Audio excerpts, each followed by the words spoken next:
আপোনালোকে জানে যে গোৱালপাৰা জিলাত দুখন ডাঙৰ বিল আছে। এখন বিলৰ নাম হ'ল উৰ্পদ বিল। উৰ্পদ বিলত 1256 হেক্টৰ মাটি আছে। যদি বিঘালৈকে ইয়াক কনভাৰ্ট কৰে ই প্ৰায় 10,000 বিঘা মাটি হ'ব। উৰ্পদ বিলখন 12,056 হেক্টৰ আৰু ইয়াক যদি আমি বিঘালৈ ৰূপান্তৰ কৰোঁ ই 10,000 বিঘা। এই বিলখন যাতে আমি সংৰক্ষণ কৰি ৰাখিব পাৰোঁ, আমি ইয়াক এখন প্ৰস্তাৱিত বনাঞ্চললৈ ৰূপান্তৰ কৰিব খুজিছোঁ। আজি কেবিনেটে ইয়াক অনুমোদন জনাইছে। ৰাইজৰ ওজৰ আপত্তি এমাহৰ বাবে গ্ৰহণ কৰা হ'ব।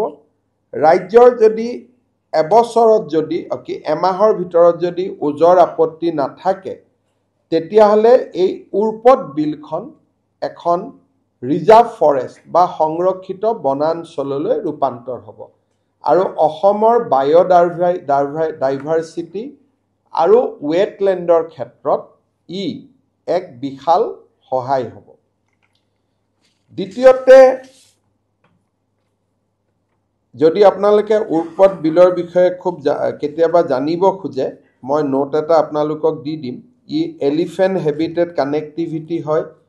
ইয়াত 3,000 পক্ষী ৱাটাৰ বাৰ্ড ইয়াত বছৰত আহে।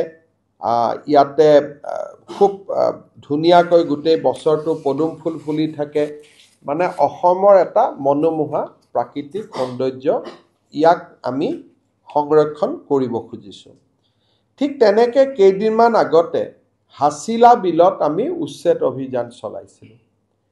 এই হাছিলা বিলৰ 245 হেক্টৰ মাটিকো আমি সংৰক্ষিত বনাঞ্চললৈ ৰূপান্তৰ কৰাৰ প্ৰস্তাৱ দিছোঁ।